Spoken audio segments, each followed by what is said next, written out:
आज का practice set हम लोग पढ़ेंगे 2023 और 2023 में हम लोग 25 क्वेश्चन पढ़ लिए थे। 25 क्वेश्चन पढ़ना है। देखो इसमें क्या दिया हुआ है। 51 में दिया हुआ है कि राधिका ने 8.1/4 kg फल खरीदे। उनमें से 2.5/6 किलोग्राम फलों का उपयोग पुडिंग बनाने के लिए किया गया। बचे हुए फल फ्रूट सलाद बनाने के लिए रख दिए गए। उसने कितने फल फ्रूट सलाद बनाने के लिए रखे गए, इसमें से घटाना होगा। तो क्या दिया हुआ है 8.1/4 माइनस कितना हो जाएगा 2.5/6। तो 32 33/4 माइनस 12 5 17 17 बट्टा में रहेगा 6 लघुत्तम लेंगे तो कितना 12 और 3 तो यानी 99 माइनस 34 5 होगा 6 यानी 5.5/12 kg किस में जाएगा, बी में जा रहा है ना।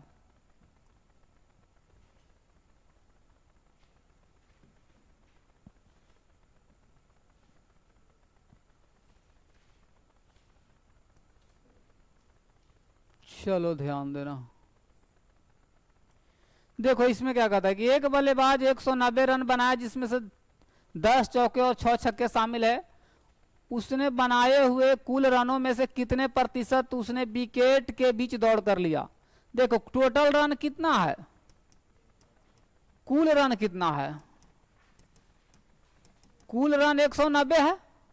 तो कह रहा है कि 10 चौका और 6 छक्का, तो 10 चौका में 40 और 6 40 और 36, तो 40 और 36 76 इसमें से घट जाएगा।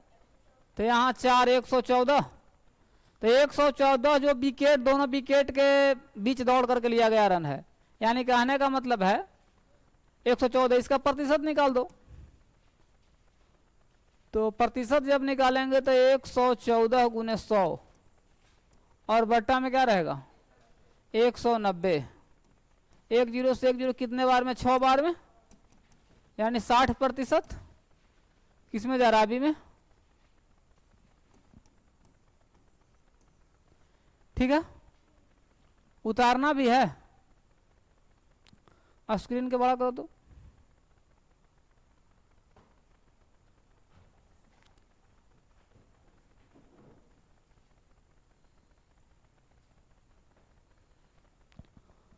ध्यान देना। देखो इसमें क्या कहता है कि रिया कागज काटने की क्रिया कर रही है।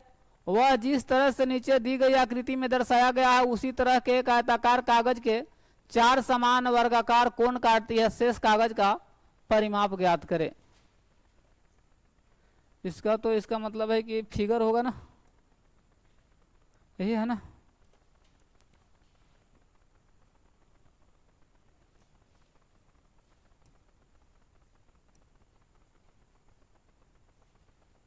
चलो ध्यान देना, पहले क्वेश्चन को पढ़ लेते हैं। रिया कागज काटने की क्रिया कर रही है। वह जिस तरह से नीचे दी गई आकृति में दर्शाया गया उसी तरह एक आयताकार कागज के 4 समान वर्गाकार कोण काटती है। शेष कागज का क्षेत्रफल ज्ञात कीजिए। ध्यान देना। देखो इसमें इसका तो लंबाई दिया हुआ है 24, चौड़ाई दिया हुआ है 20। इसमें निकालना क्या है, शेष कागज का क्षेत्रफल और परिमाप। देखो परिमाप पर कोई प्रभाव पड़ेगा नहीं। परिमाप तो अगर कट भी जाएगा तो फिर भी दूरी तो सेम ही न रहेगा। क्षेत्रफल पर प्रभाव पड़ेगा। तो क्षेत्रफल निकालेंगे तो क्षेत्रफल कितना हो जाएगा, क्वेश्चन नंबर 53 है ना। क्षेत्रफल पर प्रभाव पड़ेगा।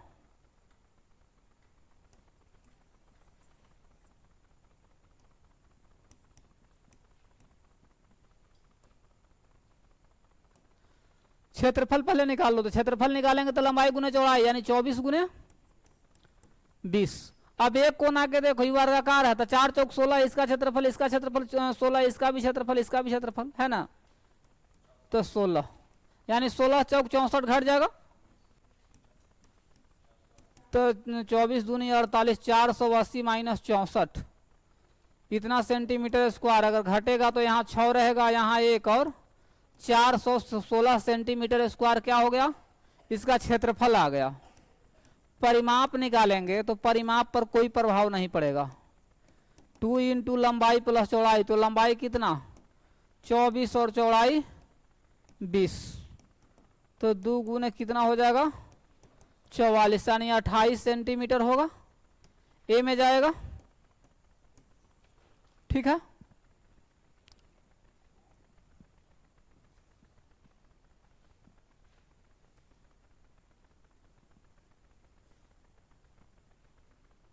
चलो ध्यान देना। 54 नंबर में ध्यान देना, इसे पूछा हुआ क्वेश्चन है, इंपॉर्टेंट। 54 में कहता है कि दिए गए आकृति में अनाच्छादित क्षेत्र का क्षेत्रफल निकालिए। कहने का मतलब है कि जो क्षेत्र रंगा हुआ नहीं है उसका क्षेत्रफल निकाल लो। ठीक है, सबसे पहले देख लो कि इसको पहले हम क्षेत्रफल निकाल लेते हैं। जो रंगा हुआ है मान लेते हैं कि इसको क्षेत्रफल निकालेंगे।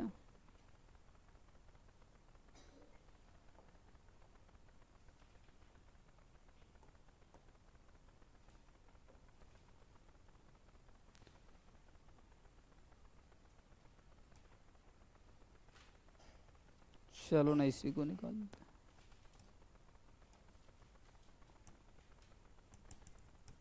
ये तो रंगा हुआ भाग हो गया है ना, ये तो रंगा हुआ भाग है, रंगा हुआ भाग है। और यह जो भाग है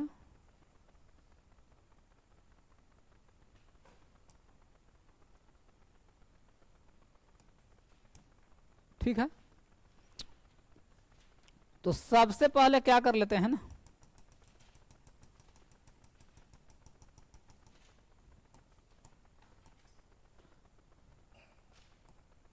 सबसे पहले क्या करो कि इसका क्षेत्रफल पहले निकाल लो। तो इसका क्षेत्रफल निकालेंगे तो क्या होगा, अनाच्छादित क्षेत्र का क्षेत्रफल पूछ रहा है। तो पूरा का क्षेत्रफल क्या होगा, लंबाई गुना चौड़ाई, तो 72 7.2 गुने 4। ठीक है, इसमें से क्या घट जाएगा, इसका क्षेत्रफल निकाल करके टोटल का क्षेत्रफल निकालने के लिए क्या करेंगे, क्या करेंगे कि इसको क्षेत्रफल में से इसका क्षेत्रफल केवल घटाना होगा। तो लंबाई गुने चौड़ाई, तो लंबाई कितना हो जाएगा, लंबाई हो गया 2, तो 2 गुना में रहेगा 1, है ना। माइनस में क्या होगा, इसका हम देख रहे हैं कि यहां से यहां तक लंबाई कितना है 1.5 है, और इसका जो चौड़ाई है 0.5 है। ठीक है, यही इसका क्षेत्रफल हो गया। तो गुना करो, 4 दूनी 8 7 चौक 28 माइनस 2 माइनस 15 पचे 75, 2 अंक के बाद दशमलव, ये कितना आ जाएगा, घटेगा तो 1.25। अब घटा लेते हैं, है ना, तो 1.25, यहाँ तो 0 ले लेते हैं, 5 रहेगा, यहाँ भी 5 रहेगा, और ये कितना हो जाएगा 6, यानी 26.55, 28.5।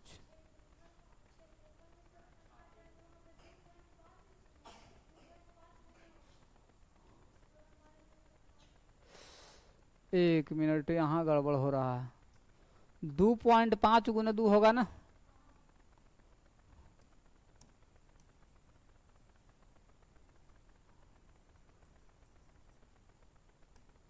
यहाँ होगा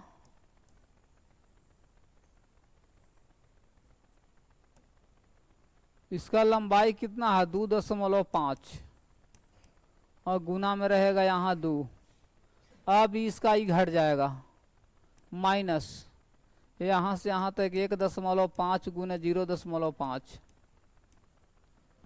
अब करो 7 चौक 28 माइनस यहाँ 5 माइनस 0.75, 28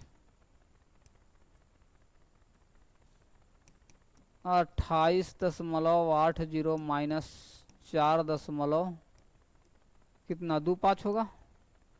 अब जब घटाएंगे 4.25 को घटाएंगे तो यहाँ 5 रहेगा और यहाँ हो जाएगा 7। 24.5 कैसे होगा, यहाँ 5 और ये घट जाएगा तो 7, तो यहाँ 5 ही ना रहेगा और यहाँ 4 रहेगा। 24.55 सी में जाएगा। ठीक है,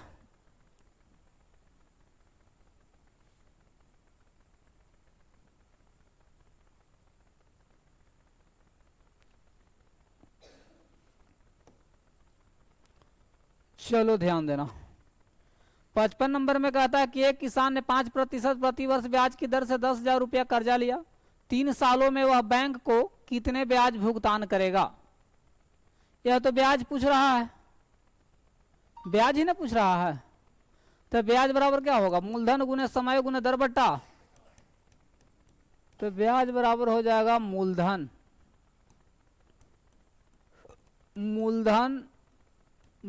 गुने समय गुने दर बट्टा में रहेगा 100 2 0 100 2 0 खत्म। पंक्ति आई 1500 रुपया। ऑप्शन नंबर किस में जाएगा, तो बी में जाएगा। ठीक है,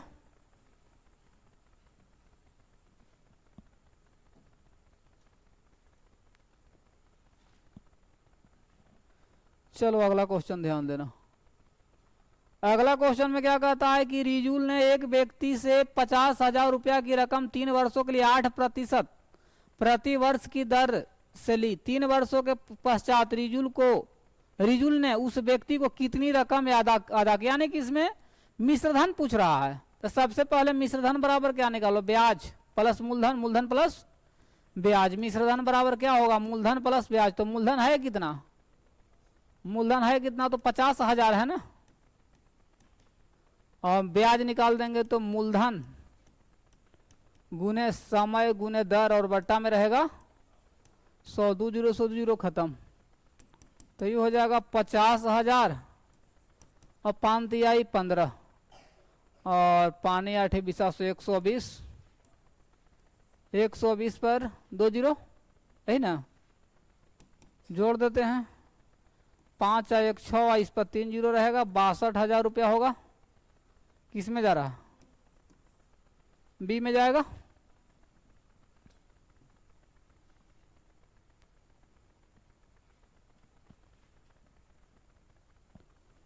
चलो ध्यान देना। अगला क्वेश्चन क्या कहता है, कहता है कि समकोण के 2/3, समकोण के 2/3, तो समकोण यानी 90 डिग्री का 2/3 काटेंगे तो कितना 45 कितना 30 तो कितना आ गया 60 आ गया। समपूरक, तो 60 का समपूरक, यहाँ गड़बड़ है क्वेश्चन में, यहाँ पूरक करना पड़ेगा और यहाँ ही समपूरक होगा। तो सबसे पहले 60 डिग्री का पूरक निकालो। 60 डिग्री का पूरक तो 90 माइनस 30 डिग्री और फिर 30 डिग्री का तो 180 माइनस 150 डिग्री किस में जाएगा, बी में जाएगा।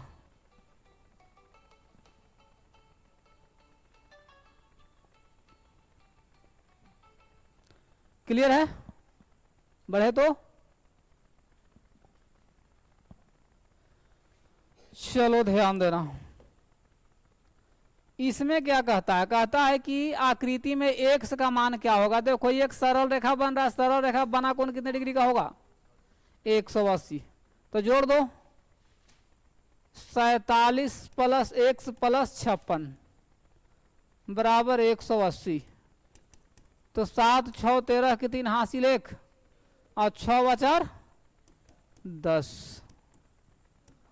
तो x के मान निकालो तो 180 में से 103 घट जाएगा 77 डिग्री किस में जाएगा, सी में है ना।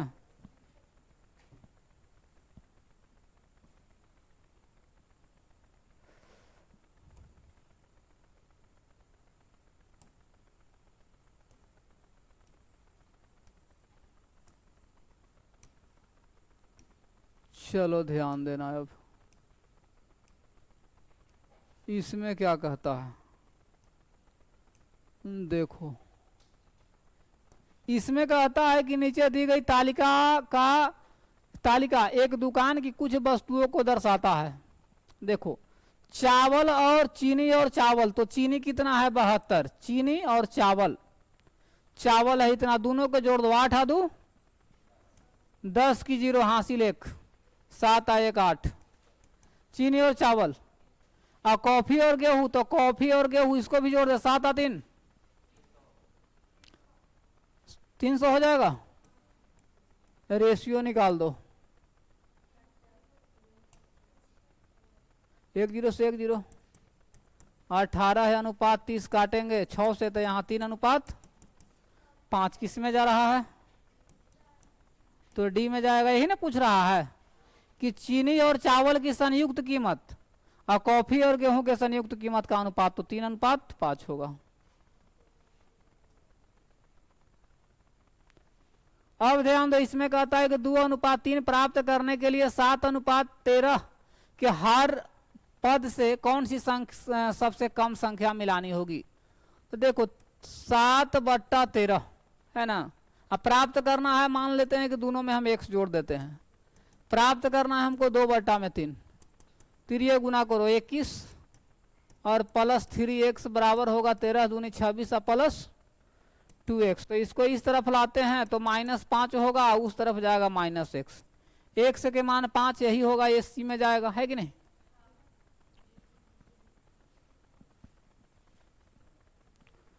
चलो क्वेश्चन नंबर अब कौन रहा, 61 नंबर में क्या कहता है, एक घड़ी को 1275 रुपए में बेचने में 15% का नुकसान हुआ, तो 10% लाभ कमाने के लिए कितना में बेच रहा है, 1275 में बेचता है, कितना % का नुकसान हुआ, 15 यानी 85। अब कह रहा है कि 10% के लाभ, तो 110 से गुना होगा, 5 से काटेंगे 17 और इसको 5 से काटेंगे तो यहाँ 22, 17 से कट जाता है, 17 से कटेगा, 17 छक्का 2 तल से,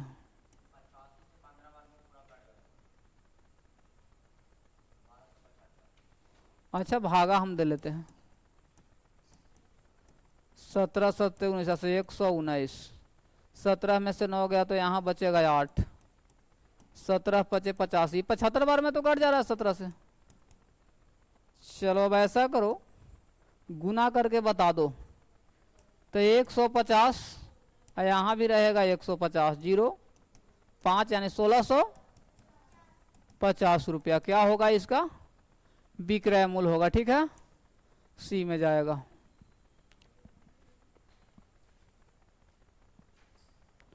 नेक्स्ट क्वेश्चन को देखो,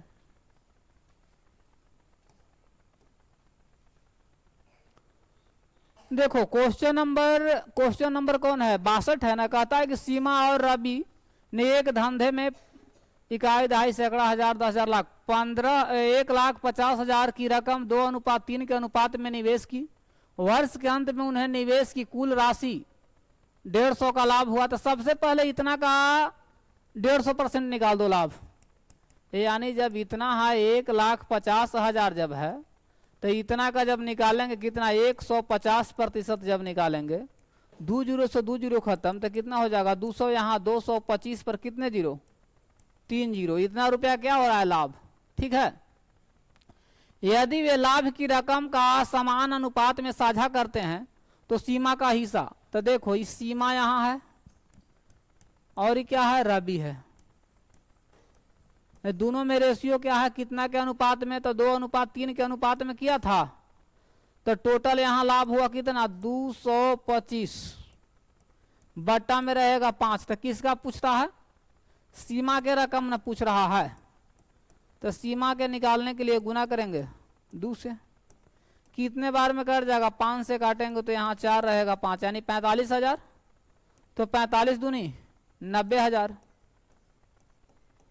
तो 90,000 किस में जा रहा है, डी में जाएगा, है ना। चलो अब देखो इसमें क्या कहता है 63 नंबर में क्या कह रहा है, कौन सा कथन सत्य है, ये नहीं कह रहा है।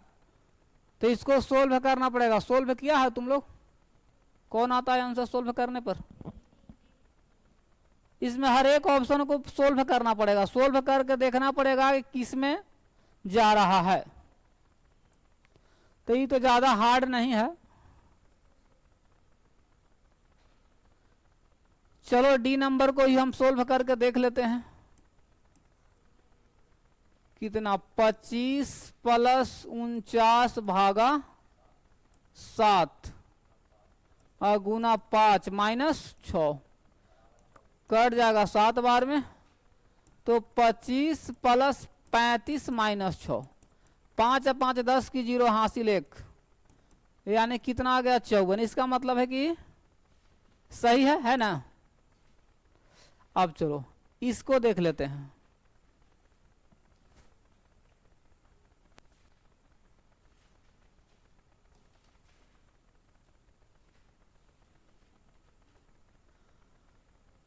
इसमें क्या कहता है,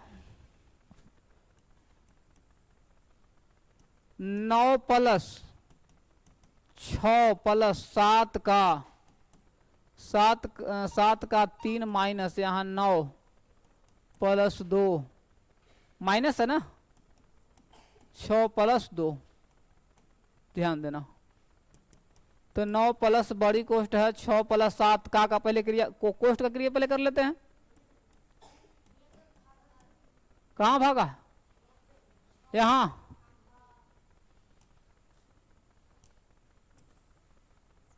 भागा का चिन्ह है ना, भागा 2 है ना।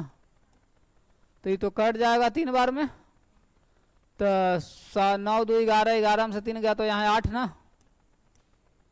तो 9 प्लस यहाँ 6 प्लस 21 माइनस 8, तो 9 प्लस 21 में से 8 जाएगा तो क्या बचेगा, 11 में से 8 गया 3, यानी 13, यही ना।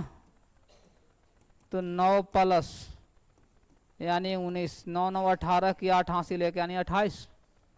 किस में जा रहा है, तो डी में जाएगा। ठीक है। अब इसमें देखो क्या कहता है, ये प्रैक्टिस सेट 23 ना चल रहा है।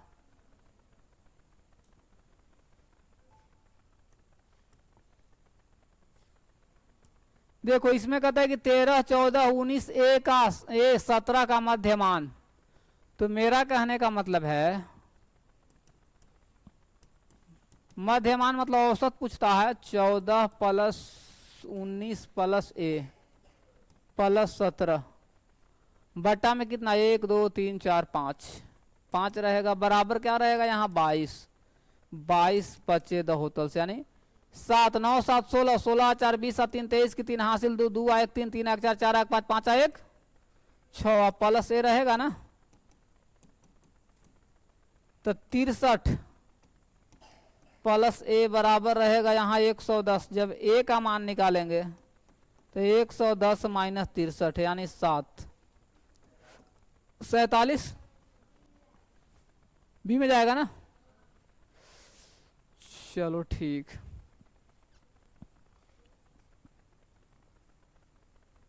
ध्यान देना। एक बल्लेबाज 4 मैचों में बनाए हुए रन नीचे दिए गए बल्लेबाज ने बनाए हुए रनों की औसत ज्ञात कीजिए। औसत पूछ रहा है तो सब के जोड़ के 4 से भागा दे दो। जोड़ने पर कितना आएगा, 100। 4 से भागा देंगे तो 34.75। किस में जा रहा है, तो डी में जाएगा ना।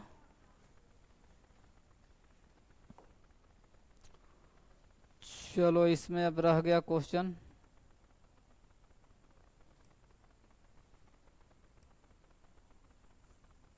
यही है ना, ध्यान देना। कहता है कि 4 दिनों का कितना प्रतिशत 6 घंटे है। 4 दिन, तो इसको घंटा में बदल देंगे तो कितना से गुना, 24 से तो 4 दिनों का कितना प्रतिशत, तो 4 दिनों का x% बराबर 6 घंटा। तो 4 गुने 24 गुना में रहेगा 1 बटा में रहेगा 100 बराबर 6 कटेगा। तो यहाँ 4 है ना, इसको काटेंगे तो ये कटेगा 25 बार में। जब 1 से के मान निकालेंगे तो 25 और बटा में क्या रहेगा 4, यानी 4 छौक 24, 6.1 बटा में 4%। ऑप्शन नंबर जाएगा सी में ना, सी में जाएगा।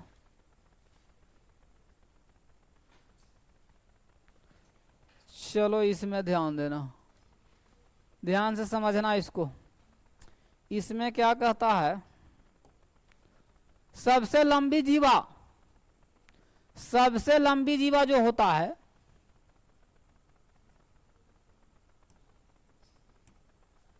देखो ब्रीथ में जो होता है ना,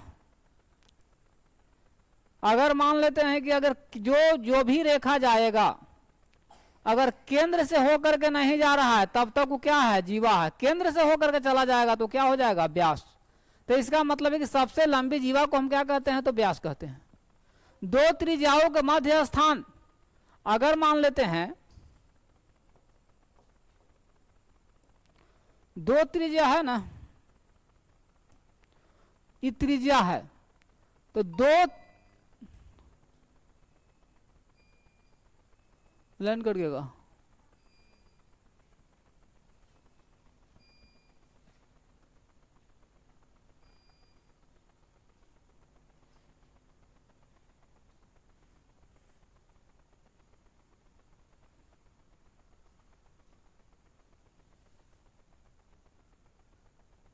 ये तो बंद नहीं होता था पहले।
यही बता रहे थे।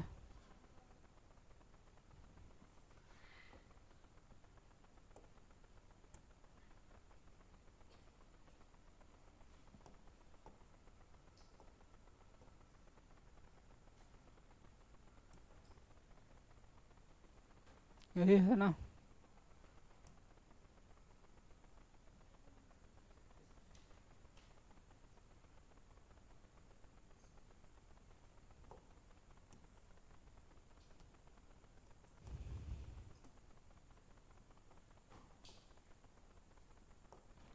चलो ध्यान देना।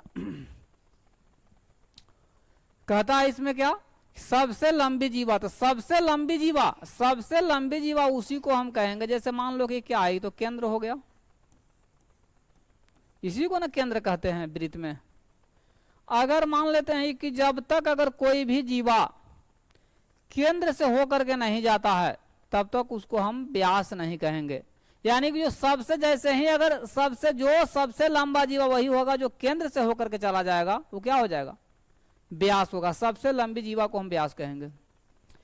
अब क्या कहता है कि दो त्रिज्याओं को मध्य स्थान, अगर मान लेते हैं कि दो त्रिज्याओं का मध्य स्थान, अगर मान लो कि सेंटर है, केंद्र है, और दो गो त्रिज्याओं का मध्य स्थान, दो त्रिज्या हो गया, इसका मध्य स्थान, दो त्रिज्याओं का मध्य स्थान, ये मध्य स्थान को क्या कहेंगे, वृत्तखंड नहीं, त्रिज्यखंड, इसको त्रिज्यखंड होना चाहिए। इसको हम क्या कहेंगे, इसको हम कहेंगे त्रिज्यखंड।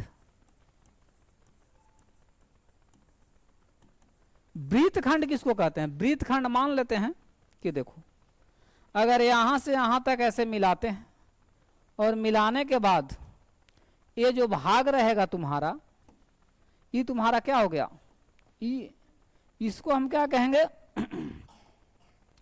इस भाग को हम क्या कहेंगे, इसको हम कहेंगे वृत्तखंड। ठीक है, लेकिन यह क्या कहता है कि दो त्रिज्याओं का, तो दो त्रिज्याओं का कहने का मतलब कि पूरा ना ऐसे हो गया, इसको हम क्या कहेंगे, त्रिज्यखंड कहेंगे। ठीक है,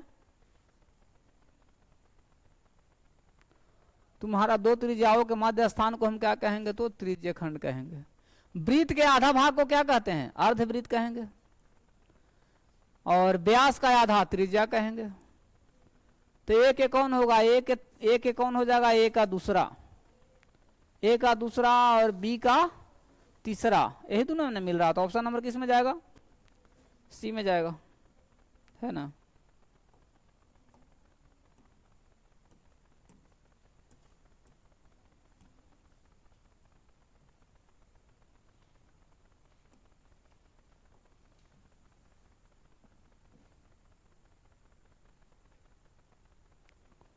चलो अगला क्वेश्चन ध्यान देना।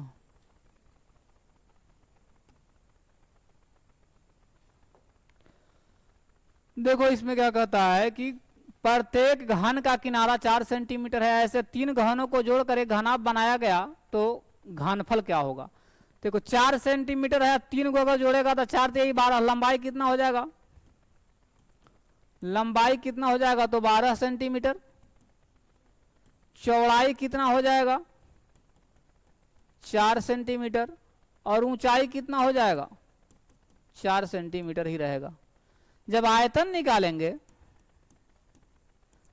तो लंबाई गुने चौड़ाई गुने ऊंचाई, तो 12 चौक 48, 48 गुने 4,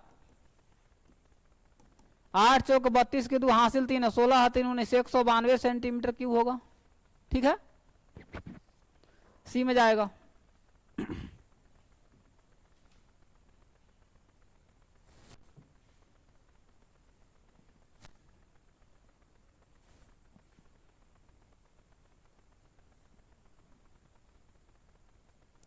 चलो ध्यान देना। कहता है घनाभ के एक बाजू का परिमाप 40 सेंटीमीटर है, इस घनाभ की लंबाई 13, लंबाई और गहराई 13 और 8 सेंटीमीटर है, तो घनाभ का घनफल ज्ञात कीजिए। ठीक है, तो परिमाप दिया हुआ है ना, तो लंबाई दे दिया है, तो यहां से हम क्या, लंबाई दिया है तो चौड़ाई तो निकल जाएगा, तो परिमाप बराबर क्या होता है, 2 इंटू लंबाई प्लस चौड़ाई। तो लंबाई दिया हुआ है, लंबाई तो 13 सेंटीमीटर दिया हुआ है ना, 13, लेकिन चौड़ाई नहीं दिया हुआ है, तो 2 इंटू लंबाई प्लस चौड़ाई, कट गया ये कितने बार में, तो 20 बार में। चौड़ाई का मान कितना आ जाएगा, तो 20 माइनस 13, तो चौड़ाई का मान कितना आ गया, 7 सेंटीमीटर। लंबाई दिया हुआ है और क्या है, लंबाई गहराई कितना दिया हुआ है, 8 सेंटीमीटर है ना, यानी ऊंचाई इसको ले लेते हैं गहराई को, जबकि लंबाई तो दिया हुआ, लंबाई और क्या ऊंचाई हो ही गया, चौड़ाई हो गया, लंबाई हो गया। आयतन निकाल दो, तो आयतन बराबर क्या होगा, घनफल का मतलब आयतन, तो लंबाई कितना, लंबाई 13, चौड़ाई कितना, तो चौड़ाई हम निकाल दिए 7 और ऊंचाई हो गया तुम्हारा 8। 63 91, 91 गुने 8 सेंटीमीटर क्यूब, 9 × 72 यानी 728 सेंटीमीटर क्यूब, सी में जाएगा, है ना। ठीक है।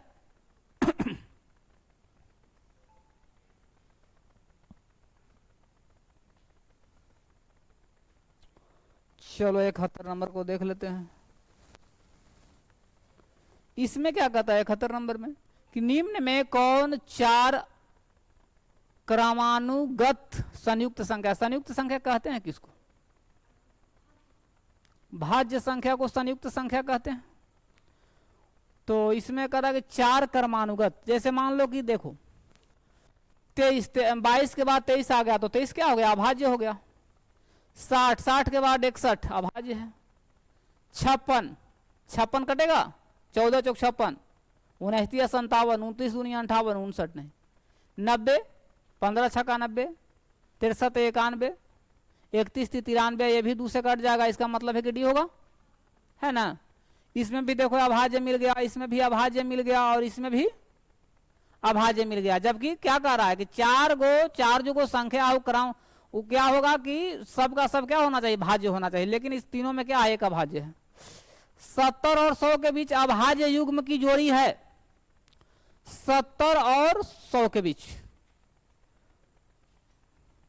अभाज्य युग्म की जोड़ी है। तो देखो 71 73, 97 99, 97 और 99 तो भाज्य हो गया, तो होगा नहीं। 89 87 भी क्या है? भाज्य हो जा रहा है। 29 87, अब रहा क्या? एक रहा 79, एक रहा 83, एक रहा 71 और 73। तो 70 और 100 के बीच अभाज्य युग्म की जोड़ी है। तो 71 है 73 है।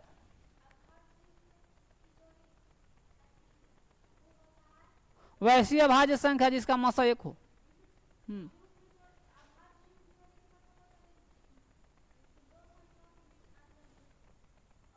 हाँ, तो इसमें दो किस में अंतर हो रहा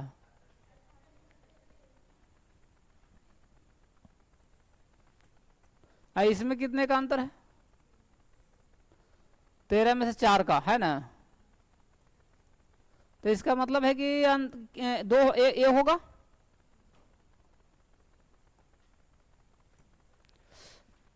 सत्तर और 100 के बीच अभाज्य युग्म की जोड़ी, अभाज्य युग्म की जोड़ी के मतलब होता है कि वैसी अभाज्य संख्या जिसका अंतर 2 हो।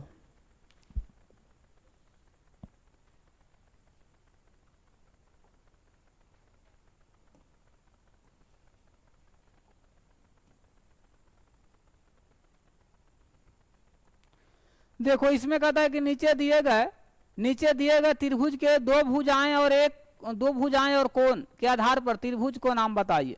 देखो यह तो ऐसे किया हुआ तो समझ लेना चाहिए कि हाई 90 डिग्री का है ना। 90 डिग्री हो गया। अब इसमें यहाँ 1 दिया है, यहाँ 2 दिया है, यहाँ 3 दिया है। तो कहने का मतलब है कि क्या है? सब भुजाएं अलग अलग है, लेकिन ये कोण 90 डिग्री का है। तो क्या हो गया? समकोण विषमबाहु। विषमबाहु सम त्रिभुज होगा, है ना। विषमबाहु समकोण होगा। चलो इसमें समझो कि नीचे दिए गए विधान, नीचे 2 विधान दिए गए हैं। एक अभिकथन है और दूसरा यार अभिकथन है।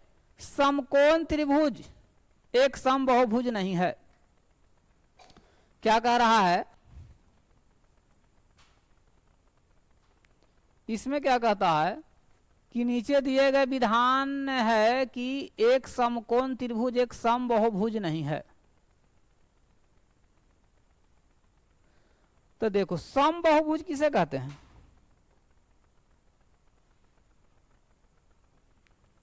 समबाहुभुज, बहुभुज किसे कहते हैं?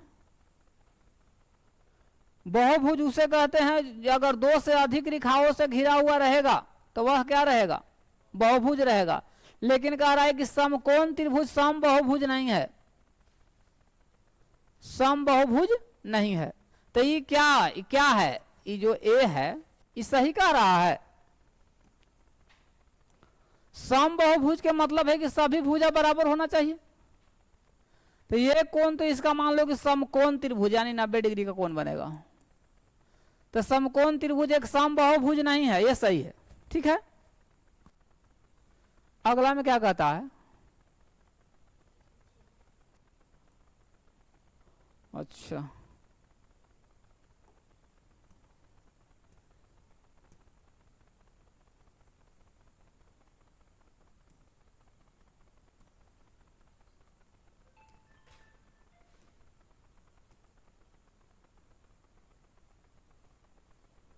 इसमें क्या कहता है, ध्यान देना कि एक समबाहुभुज की सभी भुजाएं और कोण समान होते हैं, है ना। तो ए और आर दोनों सत्य है, दोनों ए और आर सत्य है, लेकिन एक की आर उचित स्पष्टीकरण नहीं है। ए सत्य है, आर असत्य है। तो इसका है होगा, क्या कहता है कि ए और आर दोनों सत्य है, लेकिन ए आर की उचित स्पष्टीकरण नहीं है। इसका आंसर कौन होगा, तो बी होगा। ठीक है ना, इसका आंसर बी होगा, दिया है।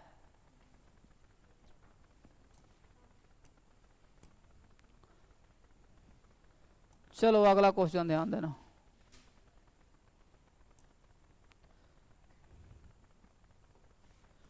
देखो इसमें क्या देता है, 75 नंबर में क्या देता है कि 54 भागा में रहेगा 0.009, दशमलव हटेगा तो ऊपर चला जाएगा, 3 जीरो काटेंगे यहाँ 6 बार में, तो आ गया 6000। सी में जाएगा, यही ना, किस में जाएगा, तो सी में। ठीक है, तो आज के लिए इतना ही, अब मिलते हैं नेक्स्ट वीडियो में।